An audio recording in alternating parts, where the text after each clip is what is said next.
Amazon.com's Kindle app. This is not tongue-in-cheek. There are a lot of people that probably are going to use this. I've got some books on mine here. If I go to home, boy, I hate this interface. They're all just kind of here. I can organize by title or author, but that's about it. And even then, it's just not a great interface. So I'm really curious to see. I mean, the iPad promises to be this great book reader, but boy, this is not yet. So I'm really interested to see what Mark and I can come up with in terms of organizing books and being able to get into a book and maybe see more than just a bunch of words on a screen. So I'm actually, even though we don't expect Kindle to do much, this is the one I'm kind of the most excited about, but then I'm a book nerd. So let's see what we can come up with. Okay, so this one is a little more interesting. There are a lot of Kindle users out there that are probably going to pick up the iPad, and even if they're abandoning the Kindle, many of them are going to want maybe even a really big library of titles they've already bought on the Kindle. I say this is kind of weird because we all know that Amazon is probably not going to invest a ton of money making their books look great on a competing device. But so let's make this part of what would you do, but part of maybe what could you do. So what would be some interesting phase 1, phase 2 things you do with the Kindle app? And I've got it here, and it is pretty. It's not my favorite app. Let's say that. So what do you do with that? Well, first of all, I mean, the first thing you're going to see is the home screen. So, right. Which is just a list of books right now. Right. Yeah. Right now, it's just a list of books. So as a reader, I mean, you read. You're a student. You're a lot more involved in that than I am. I'm a video guy. So what are some things when you walk into a library or you pull out your personal book collection? What are you looking for? Yeah. I want categorization. So I mean, I read a lot of fiction. I read a lot of nonfiction. I'm getting a master's degree, so I've got a lot of theology stuff I'm reading, and I usually go for a section. So I know I'm not going, well, do I want to read John Calvin or do I want to read Stephen King? I mean, I'm going in going, I want fiction. Yeah. And all the current screen just shows me all my titles, and even the mock-up I saw just has covers, which is really pretty, but it's non-functional for, like, I read 500 books a year. Yeah, so I think that we are, if you're using a tablet, a touch device, you by default, you're a visual type person. So you think in icons. Yep. I mean, everything is an icon now. So rather than just having a list, let's throw out a grid of icons. Right. And so you have your fiction. Okay, so these aren't books. These are actual categories. Right. Okay. You can even, let's say, I don't know. Health and cookbooks. Yeah, sure. Cookbooks, whatever. So, one of the things that the iPad does, it enables gestures. So instead of diving down into those, what if it's a gesture? You pinch it out and it... Oh, okay. Very Minority Report. Right, yeah, exactly. So it shows you all of your books, and then, then you can click on your book. Okay, so I always have my shelf. Right. And then it's... So you decide, well, I'm not into cooking today. I'm going to go out to eat. So I want to read a nonfiction book. You can just swipe that open. So we've talked about this before, but this is just using the bigger real estate. So you're not swiping screens and constantly new panes, but you're... Yeah. Okay. Yeah, and so once you click on one of those, what's the type of information that you want to know? If you're trying to pick a book that you want to read... I probably am just making a completely superficial... Okay, that cover looks good, or that author looks good. Yeah. So if I clicked, I'd probably want to go to the reading experience. Like, don't make me, I don't care about the Dewey Decimal Number. I want to read it now. So you don't care about any description of the book? Not if I've already bought it, because I'm assuming this is my, like right now the Kindle doesn't let me. Library. Yeah, the Kindle doesn't let me go to Amazon. Mm-hmm. Now, if this is Amazon, I love having a back cover. Yeah. But assuming this is like it is now, and it's just things I've bought, I want to read now. Okay, so that brings up maybe we wouldn't do because you have all of this wasted real estate. Yeah. So maybe I was gonna ask you about that. Yeah, maybe you wouldn't. Maybe you would just you touch nonfiction, and it brings up a larger picture of each book because you're going by the cover. Yeah. You're judging a book by its cover. Absolutely. That's good. That's good. It's real smart. O'Reilly Media. Right, yeah. So you can scroll and you see, okay, that makes more sense. So you click on a book, You want to go straight to the reading experience. Yeah, once I've picked the book, assuming I've already bought it, I want to read. Let's keep the same orientation. Right. Okay, what do you want as a book? So this is interesting to me because, and I've seen, like even on the iPhone, when I rotate it, it makes the book wide and the lines start to get kind of long. It's hard to track when you in the line you go all the way back, right? Yeah, so I would want maybe half of that, whatever the... Half, okay. I want it to approximate a page. Yeah. I still think people want their books to feel kind of like books. Yeah. So, okay, so you have let's have your book over here. Yeah, sure. So social stuff always. Okay. I mean, I'm on Twitter, I'm on Facebook. Okay. I actually interact with a lot of people that way that I don't see. So being able to tweet, hey, I'm completely floored by chapter 2 of Dan Simmons' Hyperion. Tweet. Facebook. That's those just feel like all the time. You always have to have those. Okay. All right. So you have your icons, bookmarks. Yep. Okay. Yep. Last left off. If I want to. We're really talking functionality now. Right. They already have the functionality now. It's just how do you deal with it on a much larger screen? Okay. In a different orientation. Yeah. I love the idea of custom bookmarks, of being able, especially for nonfiction or cookbooks, of being able to put in, or notes. Okay. This is one of my objections why I haven't bought into the e-reader is I mark up books, I highlight. I always have a highlighter and a pen. Okay. So let's go ahead and take the liberty of adding highlighting to the Kindle. So let's throw on some more icons. You have your highlighters, your bookmarks. Yeah. We're available, Jeff. Right. Yeah. And let's tag it. You can tag a page or whatever. Okay. Yeah. Okay.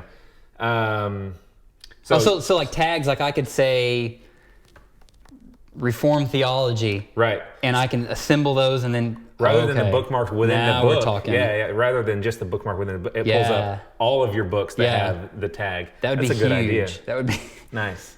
So highlighters, you can highlight a specific I like that a lot. Or whatnot. I like that a lot. That wouldn't be too hard. And again, it's user interaction. You want to get the user touching the screen. Yeah, definitely. The more they're touching, the more they're playing. Yeah. The more they're buying your books, the more they're buying your app. They're telling their friends about your books and your apps and whatnot. So. Wow. Okay, so then when you rotate it, I assume you just get the page. You get similar to this. Yeah, more than likely. Let's go ahead and go portrait view. Again,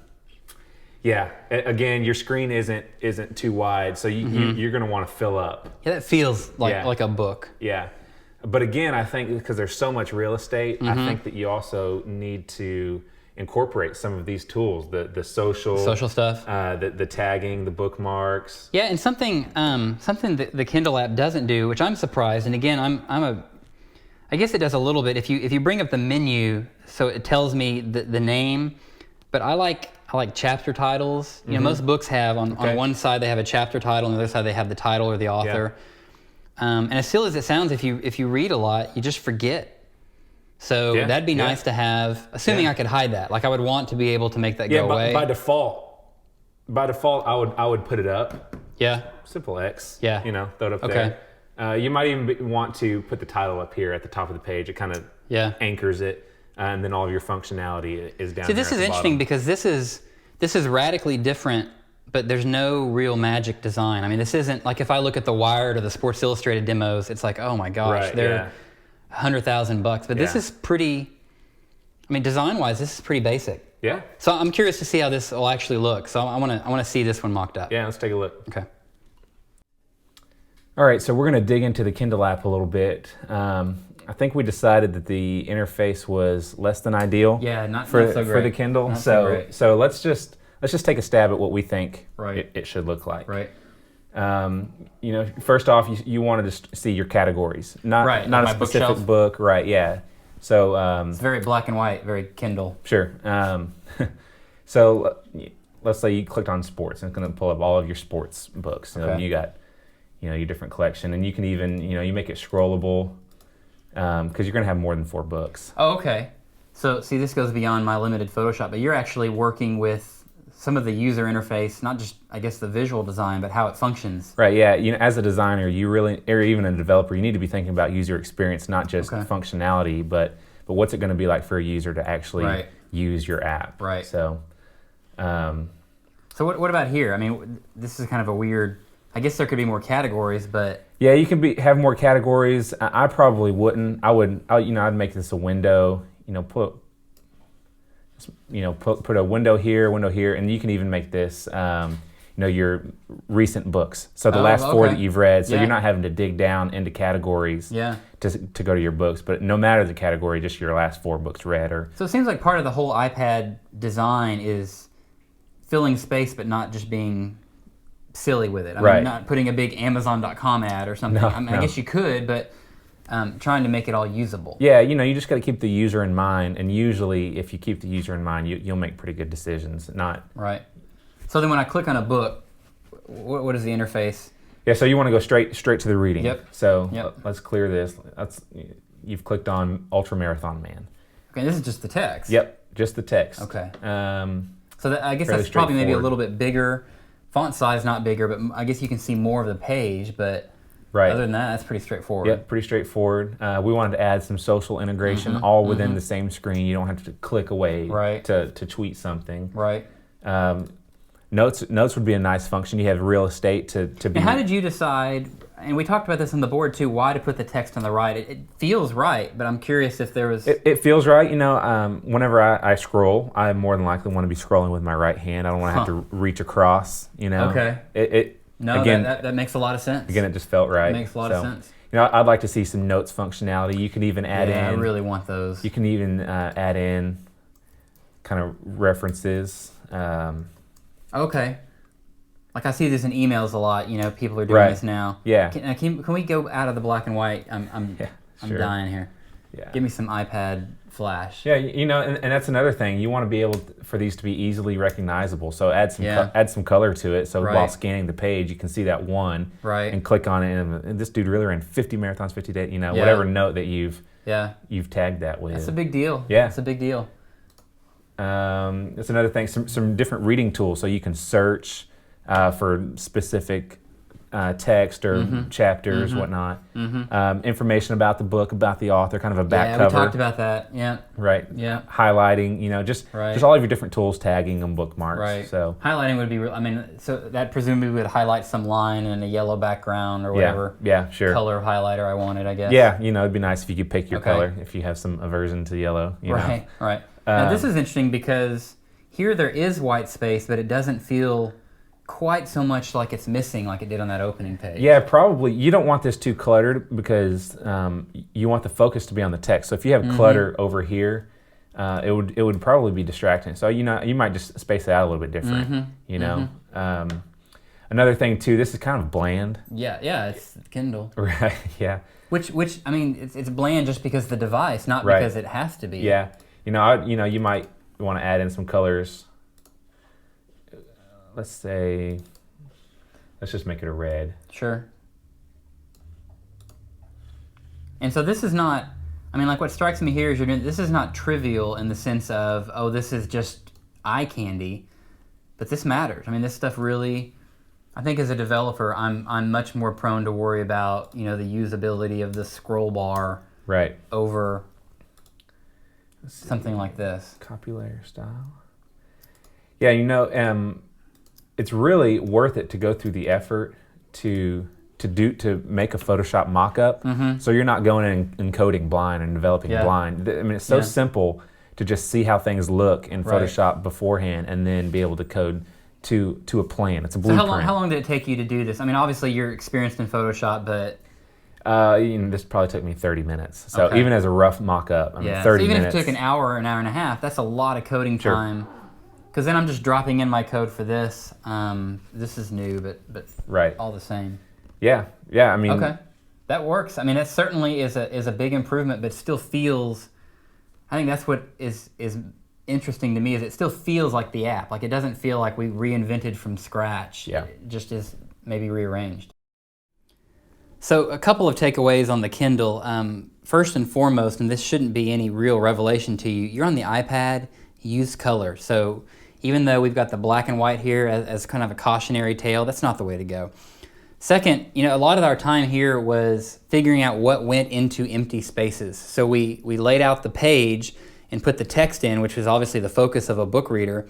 but then what else belongs? And then at the same time, fought the temptation to get too complex. So there is space, and especially when you're going to be reading, don't clutter up the rest of the gutter of your page. So really think about the real estate you have. You want to be dynamic, but you don't want to over-design.